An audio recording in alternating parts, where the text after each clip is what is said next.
pastor here at Peace. I've been working here for the last 2.5 years during the transition time. And one of the things that's really excited our congregation during that time was the challenge of figuring out what to do with our wing of the building, which had at one time housed daycare center. And we've been excited about the partnership now with Stepping On Up and are expecting that midwinter, February maybe, we will be starting to renovate that section of the building in order to be a shelter next for young adults ages 18 to 24. It's taken a long time to get to that stage, but it's the context in which we welcome you here tonight, because the whole subject of helping youth thrive will be important to our congregation as we seek to figure out how do we be good neighbors to the folks who are living in our building. How do we be good neighbors? How do we help them thrive? How do we model good neighborliness in this community? So I want to welcome you here tonight, and I'll turn the program over to the rest of you so that I can learn also.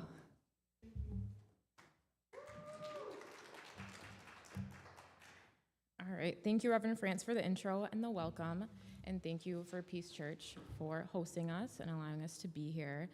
My name is Samantha Wunsch. I'm an MSW intern with Stepping On Up, and I will be your host tonight. So first, I want to thank all of you for being here, for showing up, and being eager to hear more about the barriers to housing that our youth face, and to learn more about how we as a community can help them be successful. I would like to introduce our wonderful panel. Tonight we have a panel composed of representatives from local agencies who serve youth, as well as multiple individuals who have lived experience. So I'm going to kind of just go down the line here. We have Archer with us. Archer has lived experience with homelessness both in Minnesota and in California. Archer is here today to share his story and his success with working with programs for homeless youth. Thank you, Archer. And then we have Rich Gerke. Rich has worked for Lutheran Social Services of Minnesota since 2016, starting as a street outreach worker, and is the current case manager for LSS's Another Door and Permanent Supportive Housing programs. Thanks, Rich. Then we have Renelle. Renelle has lived experience with homelessness. She's interested in sharing her story as a way to help educate others, but to also talk about her success with specific programs in Duluth. Thank you, Renelle. Next to Renelle, we have Deanna Kirk. Deanna Kirk is the founder and executive director of Divine Connections, a program that provides housing and wraparound to unhoused moms and their babies. Deanna has lived experience and has worked in the affordable housing arena for 26 years, over 26 years. Thank you. Next to Deanna, we have Austin. Austin is here today to share his experience with all of us. And then, last but not least, we have Gabe Mayfield, who is the Youth Engagement and Outreach Manager at Lifehouse, where he's been working for 9.5 years. So thank you all for being here and for being willing to share your expertise and your experiences with us. We are excited to hear more from you. Before we begin, I just want to give you guys an agenda of what tonight is going to look like. So we're going to do a quick introduction to the issue of youth homelessness. Then we will move into our panel discussion. At 7, we'll take a quick break, and then we'll reconvene for audience Q&A. So there's a bunch of index cards and pens floating around. Please feel free to write your questions down, and we will collect those during the break. Okay, so if you could hit the next slide, please. So this is just a very brief introduction to the issue of youth homelessness, just because we don't want to make any assumptions of what people know and what people don't know here. So who are we talking about when we're talking about youth? There isn't really like a concrete defined age range for youth. Typically, we're talking 14 to 26, but it depends on what program you're looking at. But for tonight's purpose, 14 to 26. And what is considered homeless? So the state of Minnesota considers anyone who's basically living somewhere that's not fit for human habitation as homeless. So that could be youth living under an overpass, living in a tent, living in their car, moving from house to house, friends' couches, couch hopping, or living in a shelter. That counts as homelessness as well. And so youth homelessness is difficult to count and is greatly underreported, as is most of the data we have for homeless population, but especially for youth. And one of those reasons is because sometimes youth may not consider themselves to be homeless. Maybe they are hopping from friend's house to friend's house. They have a roof over their head. They don't consider that homeless. So I apologize. I do not have any actual numbers for you tonight, and maybe our panelists can speak a little bit more to that and what we're seeing. But I did get a stat from Lifehouse stating that on any given night in Duluth, Minnesota, there are more than 100 youth who are living unhoused, which is staggering. Next slide, please. Okay, so young people's pathways into homelessness often looks different than adults' pathways into homelessness, and a few factors that increase the likelihood of housing instability and homelessness in youth are, I don't know how to look at this, involvement in the foster care or justice system, lack of available, affordable housing, lack of a cosigner, low credit scores, limited life skill development or employment skills, lack of positive permanent supports, being a young parent, generational trauma or generational poverty, adverse childhood experiences, and the list goes on. Next slide, please. So just as a youth's pathway to homelessness differs from that of an adult's, so does their experiences. Once youth are homeless, they're at increased risk for dangerous situations and further trauma.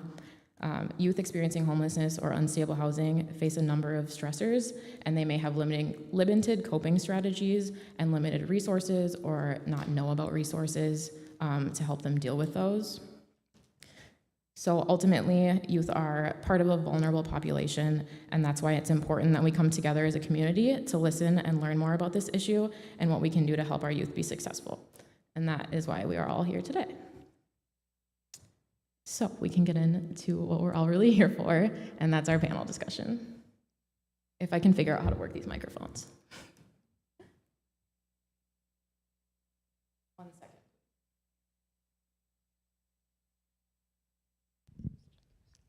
Does this work? Okay, good. Okay, and I'm not gonna pass it down the line. If you guys want to answer a question, you can just kind of indicate that, and feel free to pass on anything you want. You don't have to answer anything you don't want to.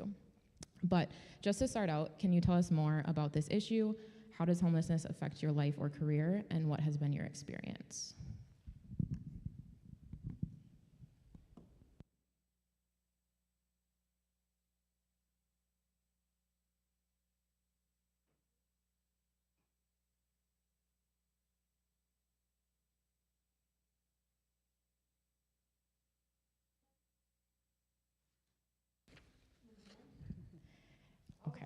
Sorry, technical difficulties here.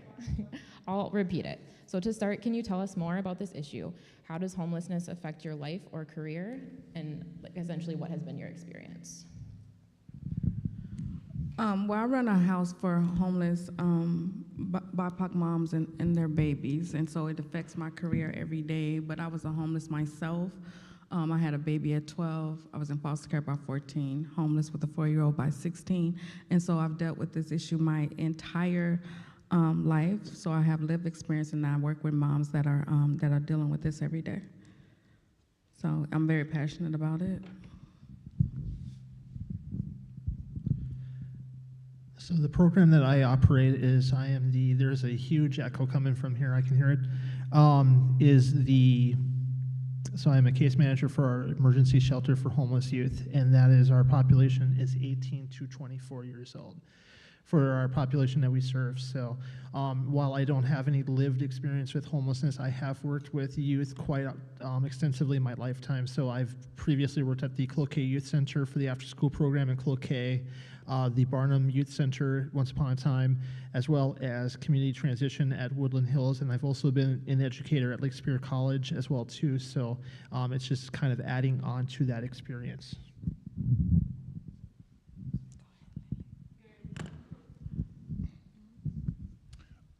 So I've been working at Lifehouse now 9.5 years. I started off as activities coordinator there, and I worked with youth 10 years prior, and didn't know what was going on until I got this job at Lifehouse, because I was coaching basketball and like monitoring youth and making sure that they're safe at a youth center or something like that. But never to this degree have I seen youth struggle with homelessness, and it was an eye opener for me, and I had to really learn how to shut off when I went home, because it was like stick in my head, and I would think about it a lot, having kids of my own too. But I'm proud to have an opportunity to help youth, because I have lived experience too, and didn't know that I was in a homeless situation until I got older, and knew that room that didn't have a window and pigeons in it and stuff that wasn't the cat's room. That was that was a homeless situation. So, yeah, just wanted to share it.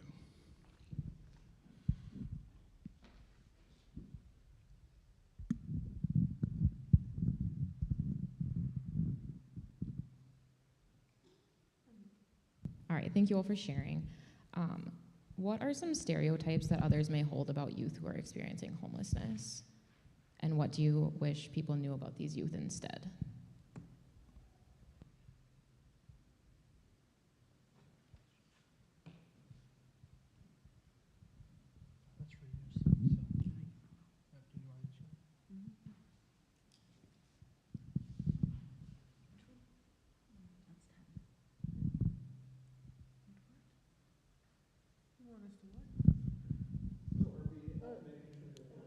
Like every question, or do you want to stand? Do you want So just anybody who wants to answer or feels like they can answer, go ahead and the answer. the first one, right? Number two. Number 2. Yeah.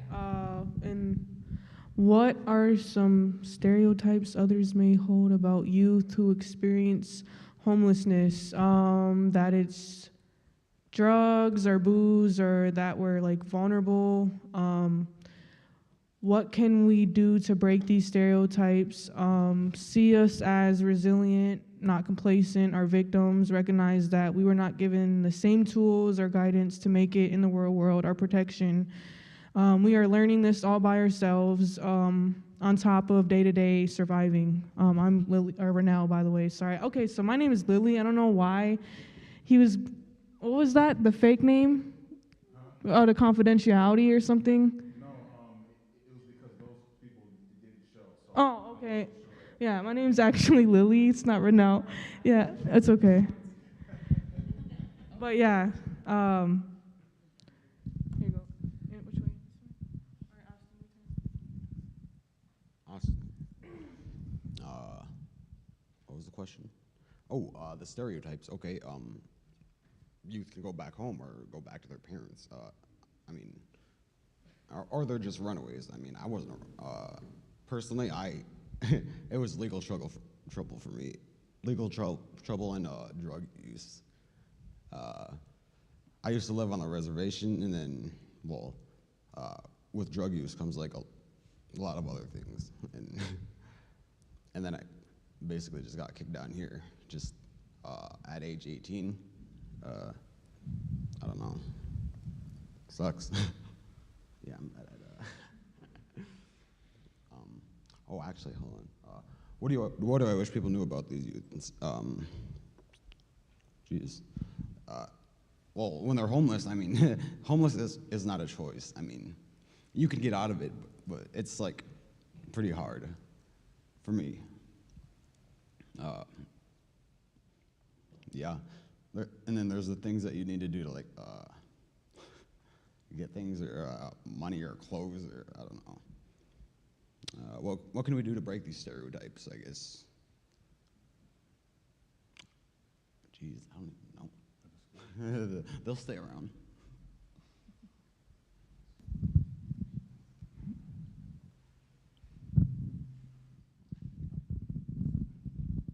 Okay, thank you. And And again, I really apologize for getting your name wrong.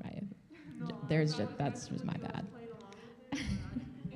Well, thank you for correcting me. Okay, so Austin, you mentioned that homelessness is not a choice. So what are some barriers to housing that youth face that's important or significant to you? So what are some things that made homelessness not a choice? And this isn't directed just at you, but for anyone. A choice? Oh, barriers. I feel like at least, because I'm only 20 and I know like, I've been houseless since I was 13 because I was taken from my grandparents. And I think a barrier is needing legal signatures from like your guardians. So like, let's say if you're like in the system as I was and you have like a foster parent or like your parents aren't safe, you know, as long as you're not like missing, like in a missing children's database or whatever, I feel like there needs to be more, I don't know, I'm trying to phrase this as condensed as possible, but I feel like there needs to be more work, you know, like with the police at least, because, you know, like the police come get you or whatever, and they'll either put you in JDC, you know, like I had to sit in JDC even though I wasn't a criminal, like they were like, well, you just have to sit here, and I was like 15. And I wasn't really being held on any criminal charges. So it's like you have a 15-year-old that's sitting in a cell for 24 hours. And so I guess, I don't know if that makes sense, but there needs to be more support, you know, like with the legal signatures. Because let's say it's 2 a.m., right? And you're on the street, you know, and you're like 15 or 16, you know, the police pick you up or whatever, like they don't know what to do with you and stuff like that. So I feel like also like with that, there needs to be more education on their end too or whatever, you know, like we're not just out here choosing to be out here, you know what I mean, and just thinking that we're a runaway, you know, like some of us don't have any families at all, you know what I mean, so that's another barrier, you know what I mean, not having anybody to depend on, like not one person you can call on, and also not having like resources for like budgeting classes, you know what I mean, like financing and stuff like that. Like how are you supposed to go from being a youth, like a minor, to being like 18 and then here, boom, just thrown into the real world. And that's what happened to me. That was a huge barrier, not knowing how to survive, you know, going from being, you know, 17, I'm pregnant, I have a baby on the way, like all kinds of crazy stuff or whatever. And it's like, I'm just expected to be at, okay, 18, conform to these rules, you know what I mean? And like get with it or get left behind. So I don't know. I'm kind of not staying, I hope I'm staying in the same context or whatever, and it's all making sense. But yeah, that's another issue too. Like, it's like, how are you just expected to be thrown into the adult world? And, you know, you're being told by all these people, you know, like you're making excuses. And it's like, how are you making excuses when you genuinely weren't given, you know what I mean? Like the knowledge, you know, to make it a couple steps ahead in life and stuff like that. So it's like, we're truly, at least, you know, we're trying to figure out all this stuff on our own, you know what I mean? And there's only so much these organizations can do because they're understaffed, and like some of them are underfunded, you know what I mean? So it's like they're doing so much that they can, and you know, you have to think about the turnover rates because the burnout rate is so high, you know what I mean? Because you're working with youth that have undergone a significant amount of trauma, and so it's like, that's another barrier, but I'm kind of long-winded, so I'm gonna end it with that, but I hope that answered the question sufficiently, so. I can go ahead. Test. Okay. One specific barrier that I dealt with personal experience-wise, I did not drive while I was homeless. I basically had to take public transport. I had to take Lyfts, Ubers, taxis, you know, whatever I could get a hold of to get to and from work, to get home, to get groceries, to get to appointments if I had any appointments with even like any resources that I was, you know, taking advantage of. When you put so much money into these types of transportation, it doesn't leave you a lot to actually save up to get your own car, to get this independence. So that was particularly difficult to deal with. I also had to I have some like just general hangups about some religious beliefs. It's just how I grew up. I grew up Christian, and it just wasn't for me, but it was still forced on me because that's how my family, you know, perpetrated the perpetrated the family dynamic.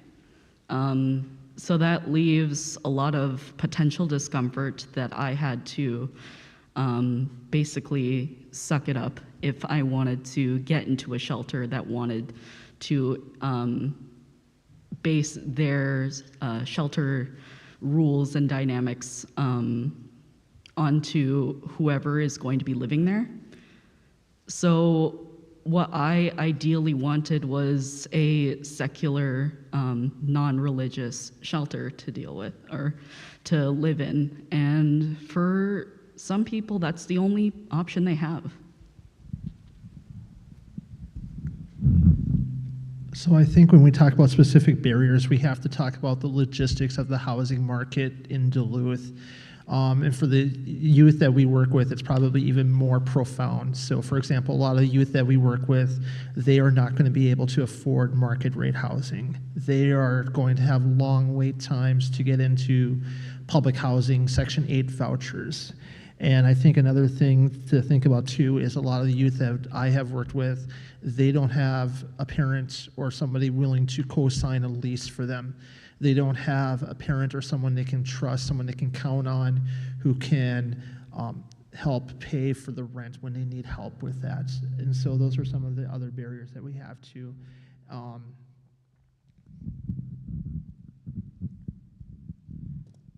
I agree with everything that's been said. I wrote that, of course, we all know it's the same thing that adults are dealing with, right? So there's lack of units. The units that are available, their landlords are not willing to rent. I think it's a lack of mentorship, but money is number one. Classism, racism, ageism, trauma, childcare. I think as a provider who want to provide for youth, the state has so many barriers to house youth under 18. I think that's a huge barrier as well. So many rules of when they're under 18. And then also, I'm not sure why Minnesota stopped doing emancipation. Because the fact when youth can't get emancipated, then they can't sign for themselves and do things that they would be able to do because a lot of them are definitely capable. And so those are some things I can think of.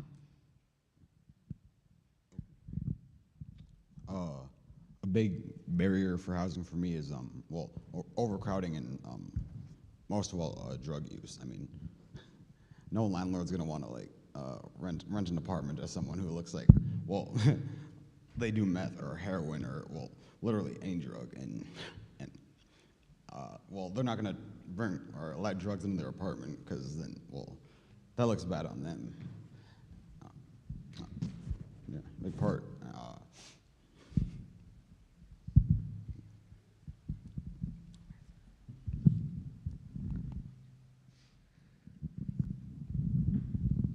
Okay, thank you. Thank you, everybody, for your answers. So what kind of services are provided in Duluth to support unsheltered or unstably housed youth, and what do we need?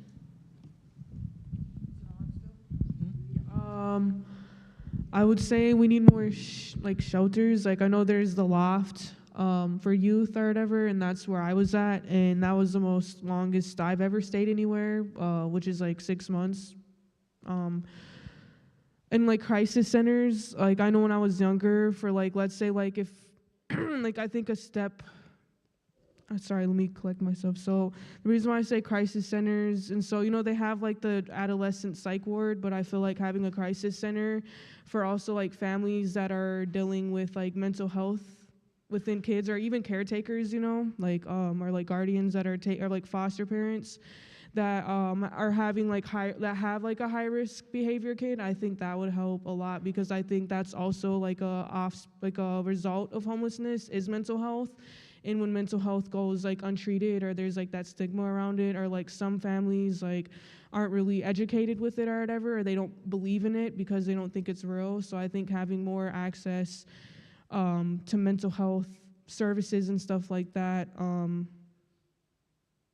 would also help or whatever. I don't know if that's making any sense, but yeah, definitely more adolescent shelters or whatever. Like there's at least 3 or 4 in, you know, down in the cities at least, and it's like, how is there only one up here? And that's also an easy question to answer too. There's like these business or housing permits that the city are only allowed to give out a certain number, and so the people that are, you know, like the people that have like money, you know, that like own all these properties, they refuse to give out.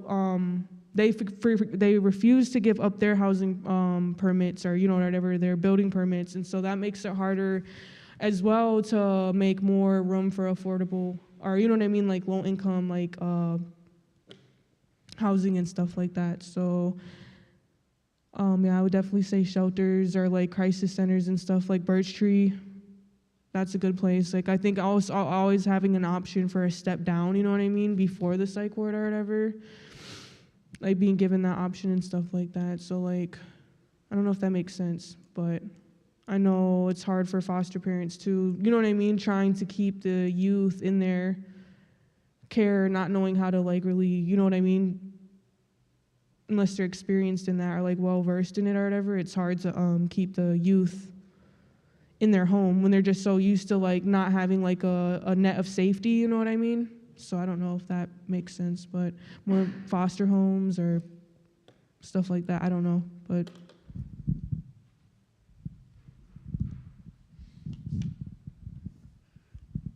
So I had gotten admitted into another door probably mid-August, late August of 2021.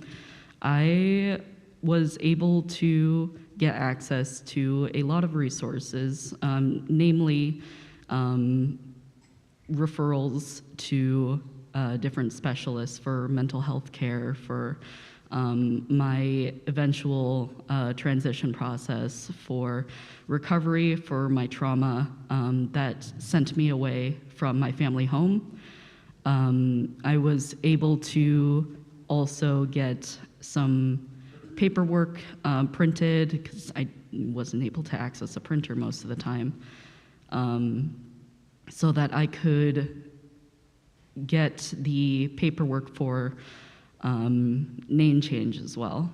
A lot of youth probably don't bring, you know, furniture, they don't bring appliances, they may have a phone that was either given to them or they bought it themselves. That is a mandatory asset in this society nowadays. And, you know, I was lucky to be able to save up enough that I could actually move stuff up here. So I did have access to that after I was able to, you know, get stable housing so that I could, you know, put stuff outside of a storage unit. The behavioral services that I was able to access by being in a shelter at another door were for specifically mental health. I had a lot of priority in trying to recover, basically, to heal from the experiences that have just suddenly come on. And even after I left, I was given the chance to transfer that, like basically,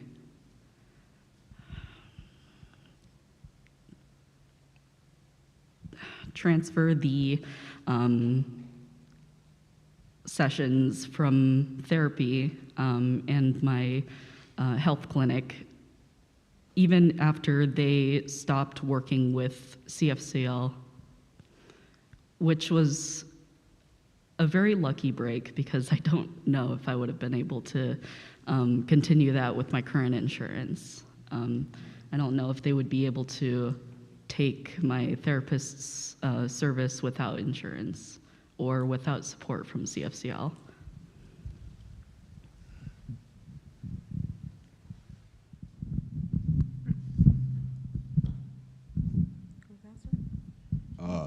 the most helpful services I've found down here are, well, my favorite place to go to is the Lifehouse. Lifehouse is their case managers are the greatest staff. They're very nice. I mean, they helped me get my first ID, my social security card, which I got my first job with. I mean, and they don't just help you with that. I mean, they're there to have fun with us. I mean, they'll protect us from like crazies, or because it's like downtown. There's some like crazy guy like just banging on the door or something, trying to yell for one of the kids to come out. And, like, hey, they protect us, and that's the service I find most helpful. The one that's not for me are the understaffed shelters, because in those there's a lot of drugs. There's high crime rate. If you don't have it, like if you're not wearing it, it'll get like taken. And those are like some of the bigger adult shelters. Well, actually, the CHUM. Yeah, that's understaffed shelters. We're on the number 5. Oh, number 5, right? Helpful? Oh, we're still on this one? Oh, okay. If you want to elaborate on how the services were helpful, you can. Oh yeah, Lifehouse, definitely. They have everything like the unhoused youth could need, as long as you're obviously like willing to work with the program. Like you have to work the program.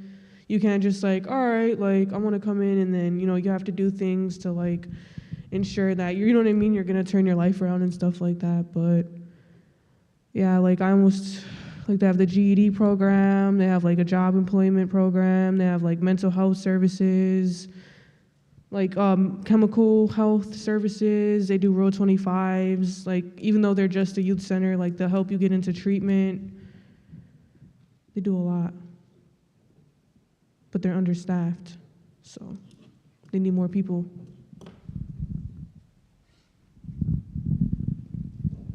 Are any of the agency representatives willing to talk about the services that your organizations provide? So at Lutheran Social Services at Center for Changing Lives, we kind of offer services from birth to up to 24 with our programming. So we do offer, for example, Basic Center, which is our Bethany Crisis Shelter out in West Duluth. And Bethany has a long history within the community, so we're all familiar with Bethany. We also offer with our Together for Youth a support group for the LGBTQIA2S+ community as well too. We also offer our Teen Health Center, which offers STI testing as well as a chance for youth to earn a gift card for coming in for HIV testing. We also offer ONO 18, which is services for case management and independent living skill groups for youth who are in foster care or exiting out of foster care. We also offer our Renaissance program, which is transitional housing for 16 to 21-year-olds, which is also housed at the Center for Changing Lives. We also offer services such as supervised visitation, Teen Closet, which is located at the First Lutheran Church on Superior Street. And then we also, of course, offer our Another Door Shelter program as well, too, which is emergency shelter housing for 18 to 24-year-olds.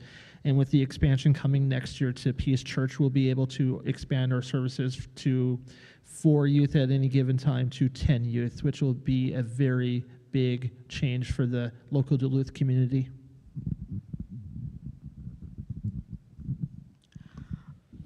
So we're small, but we basically offer services, like I said, to young BIPOC moms. That we provide housing. They can stay there as long as they need to.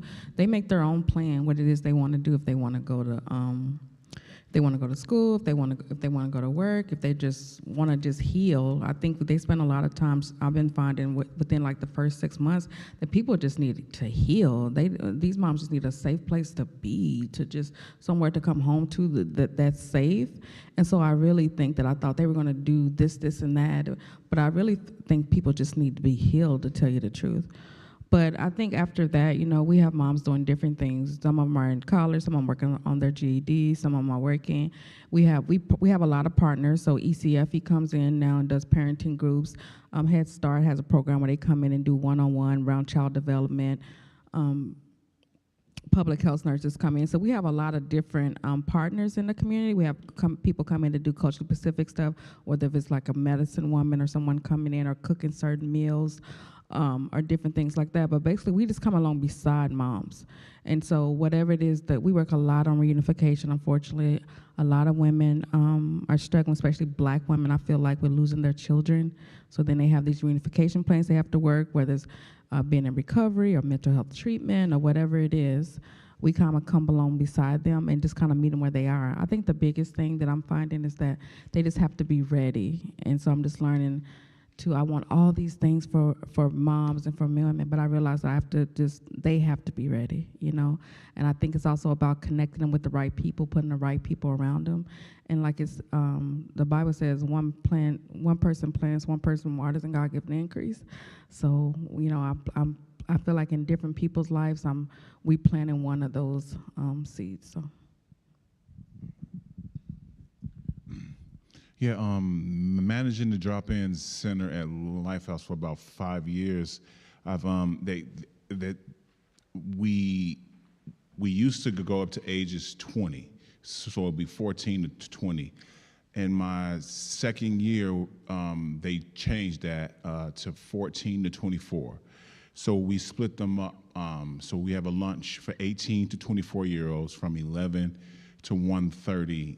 During that time, they can access hot meals, that they can do laundry, they can take a shower, they can access our basic needs room for food, clothes, and hygiene supplies.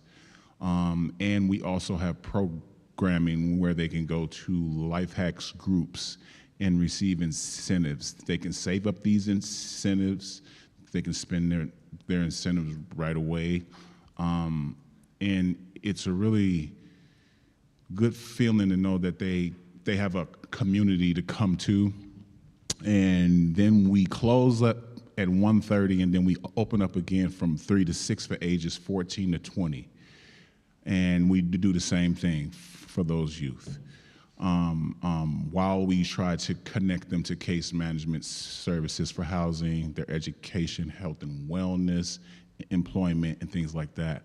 But the main goal is to build trusting relationships with them, to make sure that they're communicating with you so that you can help them.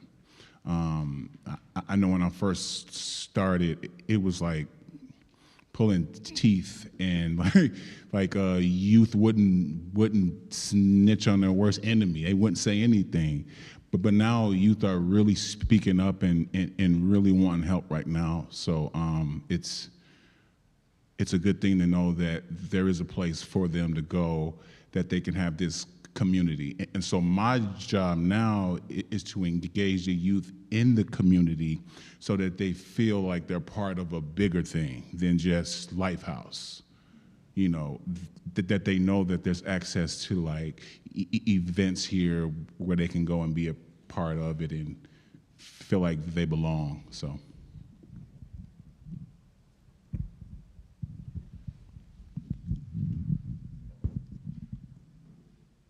All right, thank you all for your answers. I'm just curious if any of the youth are willing to share any reasons that they may have not chose to access services, maybe stigma, embarrassment, anything like that. Chum, for sure. They're not helpful. They're biased, closed-minded. I had like a pipe, an Opwagen. It's like a traditional pipe, and you know, they let people smoke out in the courtyard there, and I was smoking my Opwagen, which is obvious. They watched me pack the tobacco, mind you. They watched me put the tobacco in my pipe, so they're well aware I'm not putting drugs into this pipe. It's like a form of prayer that we do or whatever, and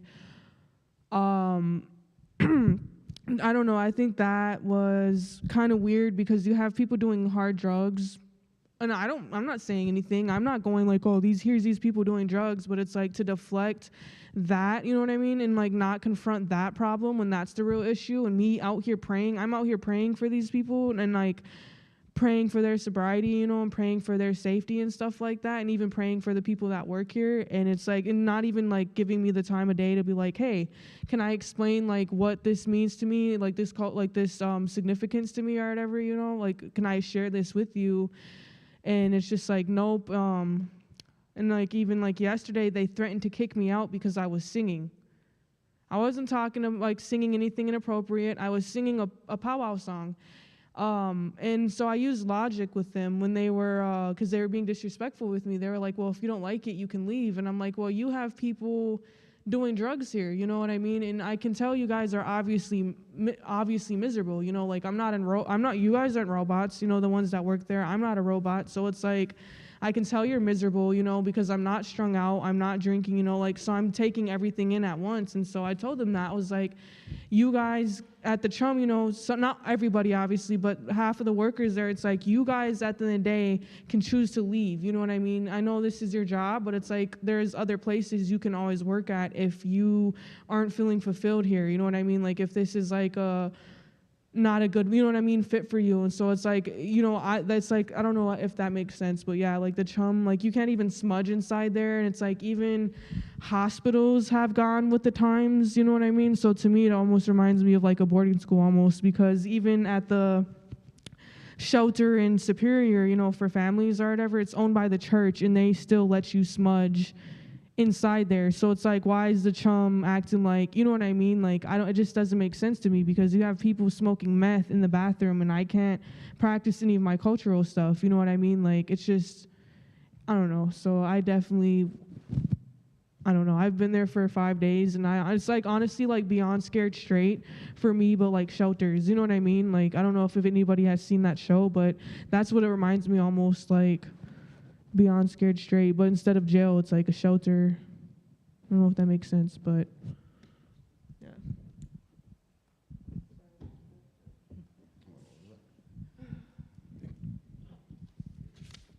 Okay, thank you. So I'm wondering if any of you would be willing to talk about housing services in relation to culture, why culturally competent programs and services are important for youth.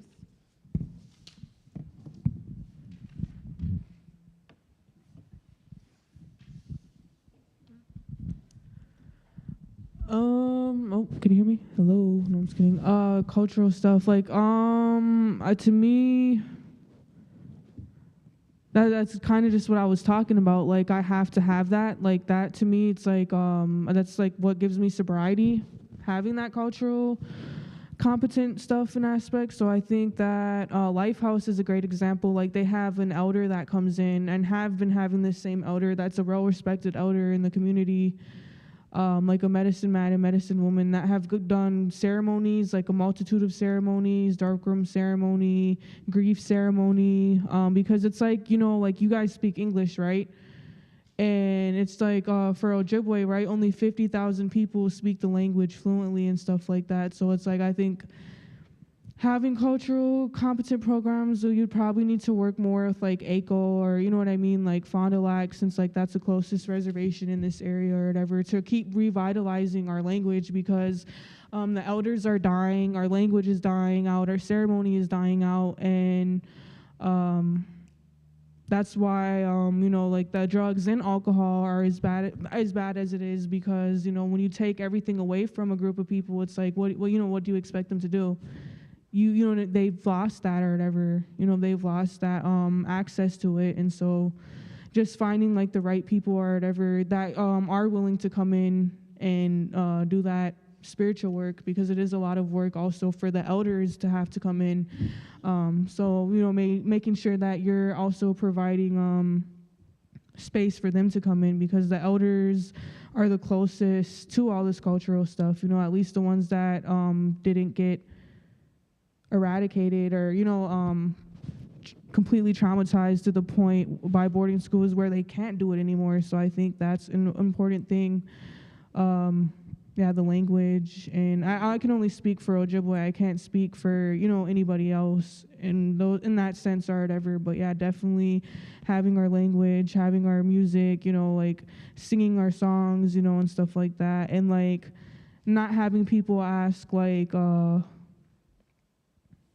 just stupid stuff, I guess, about it, you know what I mean? Or like, what are you doing, I guess? Because it's like, I don't ask you why you're speaking what you're speaking, you know what I mean? So it's like, I don't know, like, I have a drum and stuff like that, but it's like, I don't even have it at the shelter because of the, you know, like, it's a sacred honor to carry that drum and to also carry that pipe. Like, I'm not supposed to drink, I'm not supposed to do drugs and stuff like that. And so it's like, if I do that, that's taken.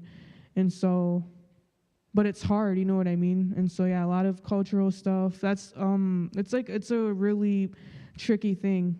Like, as far as, like, at least for indigenous people to hear to Turtle Island and stuff like that, because it's been lost in translation. And, yeah, I don't know. There's a lot of lateral violence, too, in the indigenous community, you know, and stuff like that. So it's, like, a lot of, like, division and back and forth, and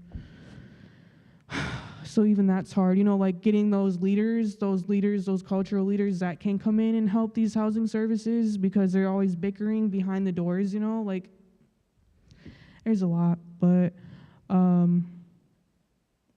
housing services in relation to culture, yeah, it's so hard, you know what I mean? It's not something that can just be implemented easily into it, because you have to make sure you're taking care of your mental health, your physical health, your spiritual health, and your emotional health to have that cultural aspect. And if all four of those aren't taken care of aligned, you can't get what you're at, you know what I mean, what your spirit is seeking or whatever, you know, from the cultural stuff or whatever, like all the stigmas and like stereotypes as well too, like, oh, we're just savages that lived outside, and like, hey, you know what I mean? Like, we were doctors, we were scientists, you know, we did agriculture, you know, farming, we migrated with the seasons and stuff like that. And so, I don't know.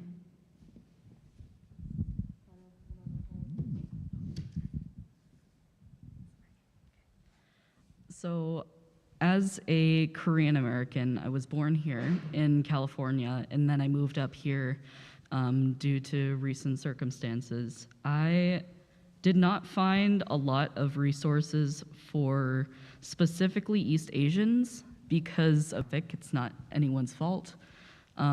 It's just not something that I was able to address with any resources that were available to me here. I was able to instead focus my attention on my transitioning journey, and I was met with a lot of positivity. I was met with a lot of welcomeness, excuse me, and I really appreciate that compared to where I was particularly living in a kind of conservative area in California. So I was able to access a lot of resources like legal work, behavioral work, and the We Health Clinic I was referred to by my therapist who I was speaking to, and they have helped a lot with offering like voice training, HRT, and potential surgeries if I was interested. That would be the only cultural aspect that I could touch on, unfortunately. But I'm hoping that with more acceptance to other cultures outside of the US, that there will be more resources for East Asians as well.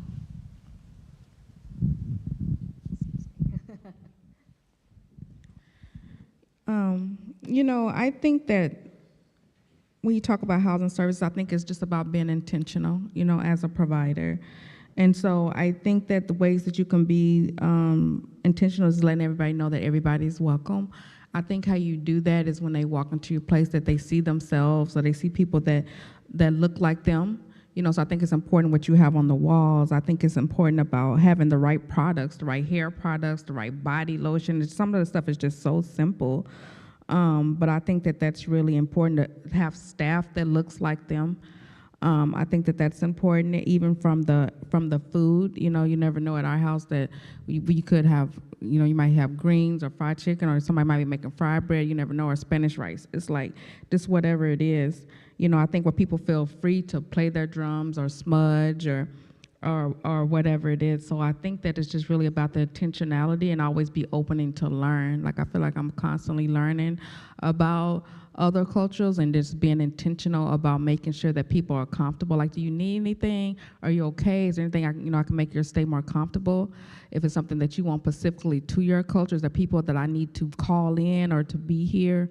Constantly taking classes and learning. I feel like it's just evolving. And so I really think it's about intentionality. Yeah. And being open to hear and learn from the youth. I think I learned so much from them. Like the moms are teaching me every day, and I'm open to that. And I ask and I listen and I learn. Like I learn from each experience, each encounter. And so I think that's what I would say.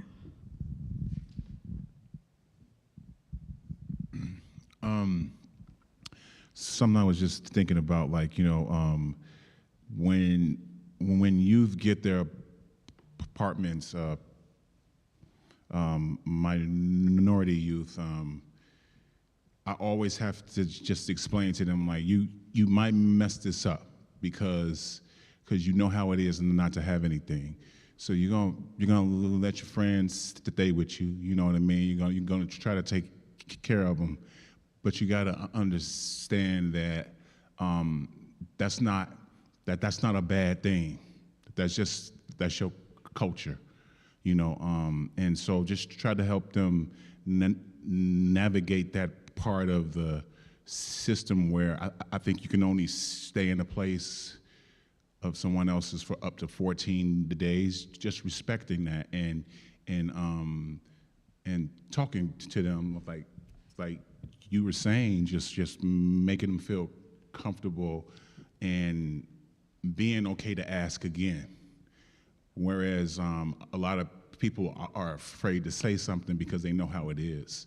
And then it gets out of hand, and then you get evicted, and then friendships get crazy and stuff like that. But I think if they have that conversation about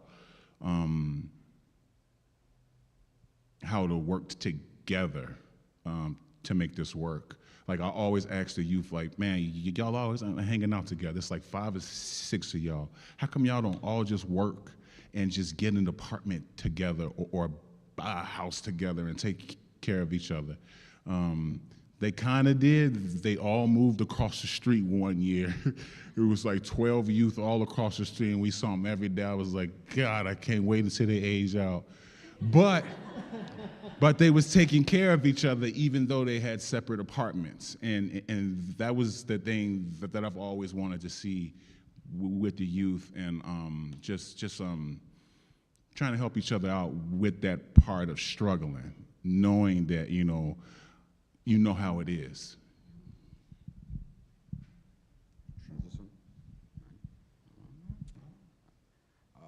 Maintaining, getting housed is important, but what can we do to help youth maintain that housing? Encouragement. I do realize most homeless youth, well, they don't really have like parental figures or people that give them encouragement or tell them like, hey, you're doing good, keep it up, and that's a big thing that homeless youth need.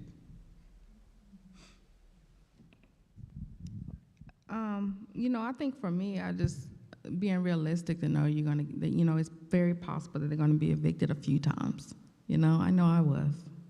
But I think it's just about giving people another chance, an opportunity, not giving up on people, and realize that everybody has their own timing. And then I think also, what Lily talked about is that they get the things that they need when it comes to the financial management and budgeting and how to take care of a house, and just some of the basic things that I think we take it for granted because maybe we were taught, and so you assume that other people were. And the fact is that they know, in some situations they were not taught the basics when it comes to cleaning and keeping a home and paying bills on time and and all those things. So I think that we need to get, you help them maintain by just not making any assumptions that they don't know or that they do know, but just about building those relationships, having those conversations. And then every single person is different. So everybody's going to need, you figure out what the tools that that person needs to be successful, and then work with that. I've kind of got two stories to go off of what Austin was saying about having somebody in your corner after you're housed. One of our residents had another door back in 2020, came into our program. He had walked into the Center for Changing Lives one day to do a VI SPDAT, and I knew who he was because I saw his face on the St. Louis County jail roster. I knew who he was. I recognized his face. But we were willing to give him a chance, and this young man was on house arrest when he came into another door. This is during COVID. Young man had to be back to another door by 1 p.m. every day. So that was a challenge at times because we weren't always staffed during the day, but we made it work so that he could be in our program. And we got him housed successfully at Piedmont Square Apartments, and I kept up with him for a while after he had left our program saying, hey, how are things going? The two hardest days with that young man was when his housing manager at Piedmont Square, Garfield Square, called up to tell me that he had been picked up for domestic violence. And I remember telling that to my staff member who was working with me at the time. And she went to the steps of our shelter and just sat down with her head in her hands. And he was able to pick up things after that. Then last year, most unfortunately, I saw his name in the paper. He had been picked up as part of the big drug bust last year for drug charges. And the one thing that kept getting at me is what could we have done differently with him after he had left our program? How could we have made sure that he was on the right path? Because we knew he was struggling. He had lost his mom. Mom died suddenly. We knew he was struggling. And it's like, what could we have done to help him differently? And then the other story that I've got about the importance of the aftercare for our youth is a young man who came into our program. He had called me end of November in 2021, staying in his truck, had a job overnights, was living in his truck, and we got him into our Another Door shelter in January. And this guy was the model resident at our program, just every expectation we would have, easygoing with the staff, respectful, did everything we asked him to do. He was lucky and he managed to find a market rate apartment, and we kept up very good contact aftercare with him for quite a while afterwards. And last Christmas, we had a gift card for him for Christmas, and he thanked us for everything and about how we had changed his life. And then in February, he let me know that his phone number changed, and then after February, we haven't heard from him since. And the thought that me and my staff keep having is, how's he doing? What's going on? Hopefully he's doing okay. And then it's just, those stories, those youth just keep with you after they've gone from our program. And, so it's just making sure you've got somebody in your corner. And what I always tell youth is when they leave, just, keep in touch. If things get tough, let me know. See what we can do to help you out. All right. Well, thank you all for sharing and for your discussion. It is a little after 7, so we're going to take a quick five-minute break here. If you have questions written down, we will collect those, and we'll return and answer the audience questions.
and I think it's a pretty interesting question.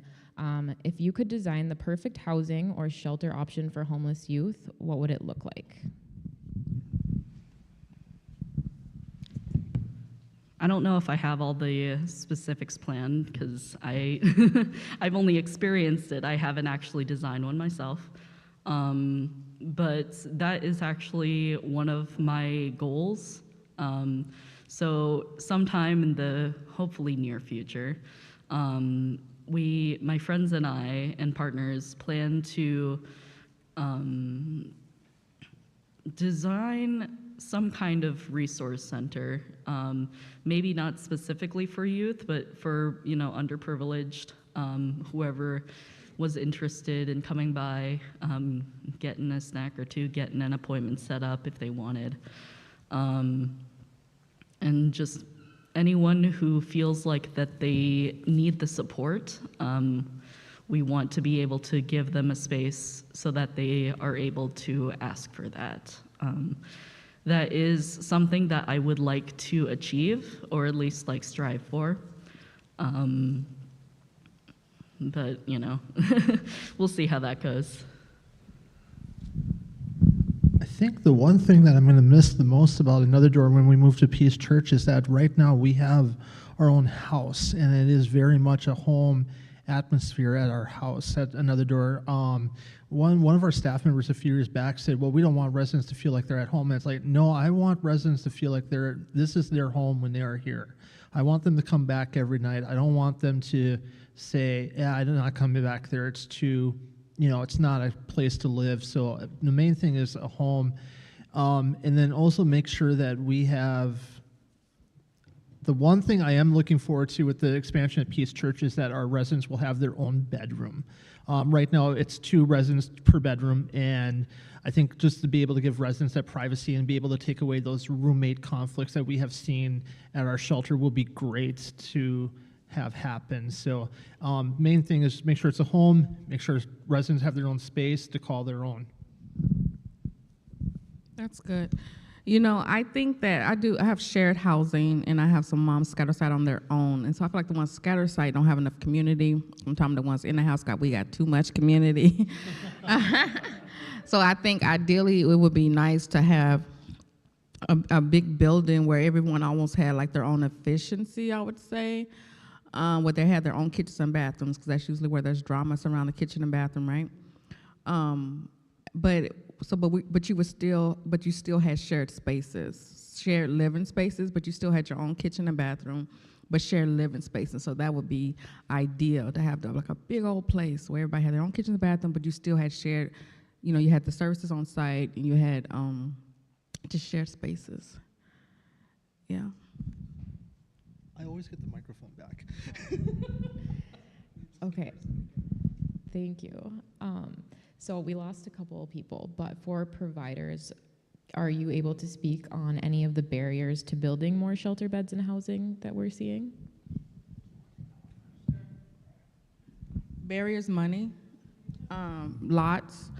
I think that's the biggest issue is that I don't know what I did with my paper, but I think somebody. But I'll put on there, I think the biggest issue right now is that we need to build more houses. We need to build more units for people, so that's the thing. And we need more second chance housing, like second and third chance houses. I'm from Texas, and there's always, you can Google second chance housing, and you find landlords that are willing to give you another chance. I think here, they don't. Too many landlords don't take vouchers. The list goes on and on. I think that we all know what it is. So I think the biggest barrier that we've had with the expansion here at Peace Church is just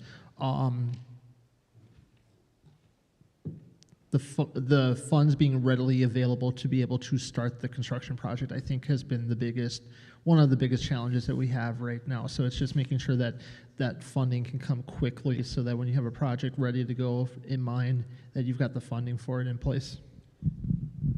I found my notes. I think that also an issue, I think a solution is master leases. I think we have an old housing stock, so that gets to, we need money ready developed to renovate it. But I think the key to housing youth, when other people don't want to do it, is going to be master leases where organizations, churches, or whoever, they get the lease with the landlord, they take the responsibility and house youth and house homeless people. Because the fact is that with all the things are all the isms, classism, racism, ageism, that it's hard to find housing. Even if you already have a subsidy, you still can't get housing. And so the fact is that people who the landlords feel comfortable with need to get master leases and house people, and that would get people out the shelters. Okay, thank you. Those are some great points. This one says, well, asks, if you could ask the people or the community for one thing to help support homeless youth feel safe, heal, and grow, what would it be?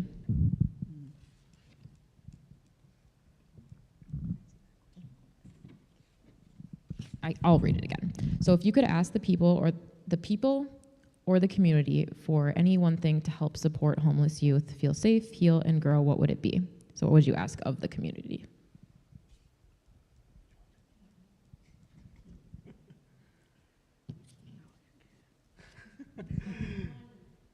That's money. Besides money, okay, sounds good. I will take a crack at that question. So I think one thing is, first of all, not all homeless youth are cookie cutter. They're all different. They all have different challenges. They all have different traumas in their background. They all have different life experiences. They're not all the same. And with that is an understanding that, because I have seen this before too, homeless youth are not, there might always be some, but being homeless is not a crime. And I think to keep in mind that, if we can give the youth that we work with the resources to be able to be successful and to keep in mind trauma-informed care, trauma-informed services, and housing first, I think goes a long way. I think along what was previously mentioned, second, third chances, having patience. It's really difficult for people to think that they only have one chance, because that's just not how life works. Why would housing be the same way? I think the only thing I would add to that is just, I think you just have to be intentional about being non-judgmental. You got to be non-judgmental. You can't think that you know it all. You got to be willing to learn from youth, and I think that they're the ones who should be asked the question. But I think those are the ways to make them feel. And I think we need to I think spaces need to be smaller and more intimate. And I know that we're trying to fix this problem so we want to just build all these things and make them this big, but I think it needs to be smaller, and you need to have more impact and more relationships so for the long term, they can be successful and not keep coming back. And so I think yeah, I don't know if I answered the question, but that's what I think. Very good. Well, thank you. Okay, so there are a couple really specific questions around programs in Duluth, asking if there are any specific to young teen single parents, how long the stays are, and just in general about shelter options in Duluth. So I know of the YWCA Young Parent Program. I think they serve youth. I serve youth more like 17 to 24 at Annie's house. And then something of the stars, like a maternity house. I can say I feel like that's not enough. In the last 24 hours, I've got 3 calls from a 15-year-old mom who's homeless. I got a call from another mom who's disabled and homeless. And then I got a call from another mom who's in the shelter, but I'm full. So I get several calls a week. It's not enough units. I think that it needs to be houses for pregnant moms who are in active youth. I think there's a need for, wait, did y'all ask me what the need was? What's the question? They were just curious in general about what are some of the shelters in town. What are some? I'll tell you what's not here. Yeah, so that's what I know. And on Lifehouse, LSS, can kids be there? So for the Renaissance Transitional Housing, it is 16 to 21. For Another Door, it is 18 to 24. For Bethany Crisis Shelter, which would require referral, it's birth to 17. The loft at Lifehouse is 16 to 20, if I'm not mistaken. Can they have their children? Oh, can they have their children? Sorry, I didn't understand. Sorry. Okay. So for Another Door, unfortunately, no, we cannot allow homeless youth with children into our program because of licensing. We are an unlicensed program, so that means we're not licensed by DHS. And then that would require a whole another set of licensing. It's been talked about, but I don't think it would come to fruition. But I do think that it's a big need for housing for homeless families in Duluth. I think there's a big need for that. And in addition to that, I would say that there is a need for shelter options specific to the LGBTQIA2S plus community to make that members of that community feel very, very safe in the environment that they are in. All right, thank you. So I have just some really very specific questions that I'm not sure our panel is going to be able to answer since we lost some people. But I do just have a couple more questions too.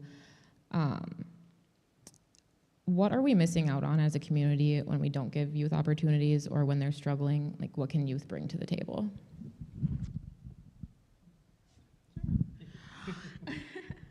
I think that youth are so wise and they're so resilient. Like, I tell my moms that all the time. Like, the trauma that they have been through and the fact that they are still standing, they can teach us resiliency.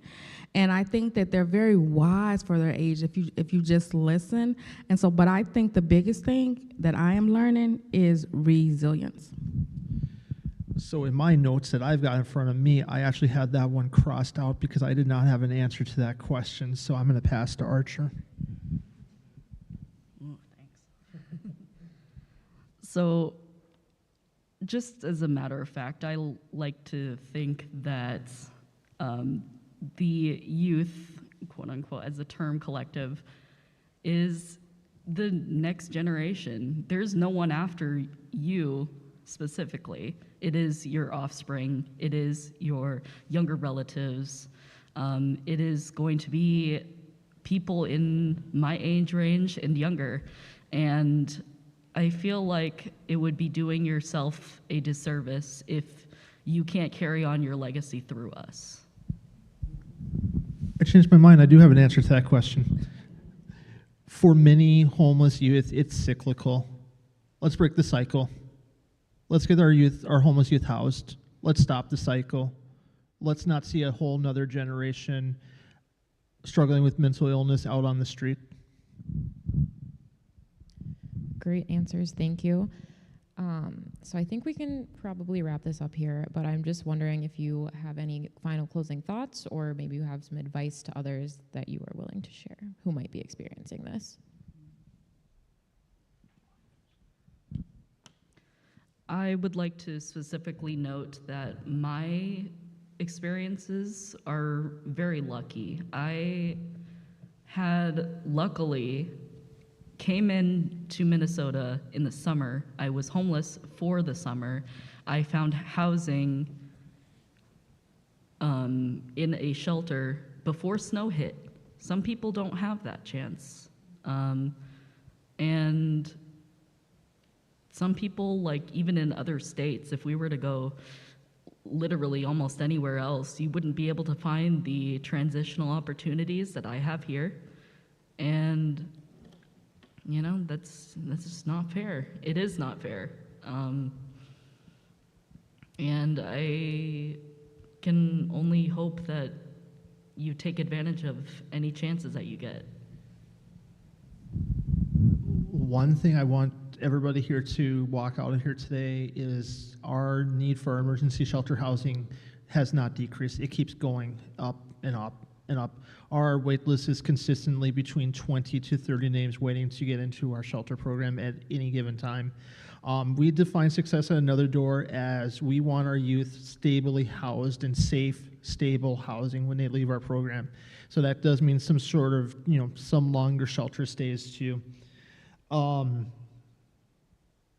one thing also too is that we are seeing more and more youth on our wait list who are sleeping outdoors, who are sleeping in vehicles, sleeping in tents outside. We are seeing more and more youth coming from other shelters needing to go into our shelter because their shelter stay time is up. And for the entire time I've been at Another Door since beginning of 2018, that has not been the case. It was almost always consistently youth who were doubled up, couch hopping, couch surfing, staying with friends, staying wherever they could sleep for the night, and that's changing. We're seeing more and more youth who are sleeping outside, needing to get into our service, to our emergency shelter. And one thing I want to talk about is the partnerships, the relationships that we have with various agencies in Duluth. We work very closely with Lifehouse. We are part of the Stepping On Up group. We are part of the Affordable Housing Coalition at LSS, and we work very closely with the Duluth School District. Lake Superior College right now has been contacting us about some students waiting to get into emergency shelter. We also have worked very closely this last year with Center City Housing to get some of our youth into transitional housing through their programs. And then also finally, for whatever reason, we've been working very closely with HDC in Superior as well too, which has not happened before. But we're working very closely with them. We've gotten a couple of their referrals into our shelter program as well too. So. I think it's just important for us just to remember that the youth are dealing with compounded trauma. And I feel like, being a young mom myself and have been through trauma, like the youth, the trauma that they're dealing with now is way different than what we dealt with 15, 20 years ago. And I think that one of the reasons why I came back is because I left here in 2009, and I feel like we were really just kind of like on a roll and things were happening, especially with housing and the market crash and all that stuff, the housing market. But it seems like the population has not changed, right? It's still like 80-something thousand, but the situation is worse. The housing crisis is worse for youth and specifically BIPOC people. It's gotten worse. And so my solution, I think, is just time to flip over the freaking table and start over from scratch with people with lived experience, with youth at the table, and let them decide what is it that they need and that will work. But I feel like we just keep doing the same thing and expecting a different result. And it's just time to flip over the table.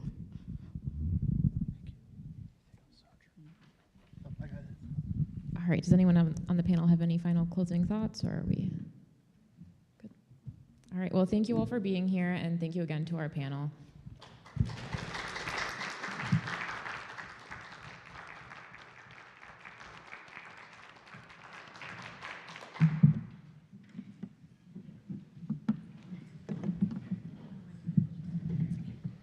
Thank you so much for being here. Yeah, it was very informative.